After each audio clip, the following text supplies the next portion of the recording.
Buyoqqa kel mol ushla xotiningni. Kerak emas menga bu xotin boshingizdan qosni olib kelgan keldingiz. Siz olib keldingizmi o'zingiz quchoqlab o'tiring endi. Bir xona sog'lig'ini qarang, oy etlarim jimirlab ketdi.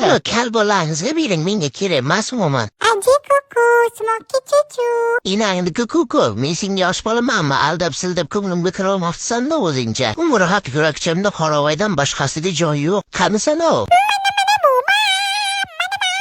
Stopirlar, jinda kirib olgan buni ichiga tova qildim. Enajonim, men sizga yana bir marta aytaman, buni tag-tugini surishtiring, uni tutxonaga borga o'xshaydi. Hujjat tayyorlab yashirgan kasalligini. Hozir nima ko'p safta dokument qilib beradigan, birsa 2 so'm bersang, o'likda ham tiritib yozib beradi bular. Qaqa ketding yo alvasti, shu baqa. Kemal vastasi dabdalingiz chiqaraman, daqa keling. Dod, oyjab faring. O'ldirishyapti, mana o'ldiryapti meni. Jiprihoy, sen bilan kelishib olamiz. To'g'risini aytsam, hali beri yosh o'lib ketish niyatim yo'q. Bu inam uylantirdimi bo'ldi, bu bir umrlik degani. Ko'ryapman, sen normal ekansan. O'shaning uchun normal er-xotin rolini o'ynaymiz-da, inamni ko'ndiramiz. Vaqt soati kelganda ikkovimiz ham ayro bo'lamiz. Sen o'z yo'lingda, men o'z yo'limda. Kelishdikmi? Ozgincha yashaymizda, xarakterimiz to'g'ri kelmadi, bola bo'lmayapti, inajonimizga kechiring, biz ajralamiz deymizda, bo'ptimi? Kelishamizmi shunaqa desak? Menimcha ming'irladingiz, uxlashga qo'yasizmi yo'qmi?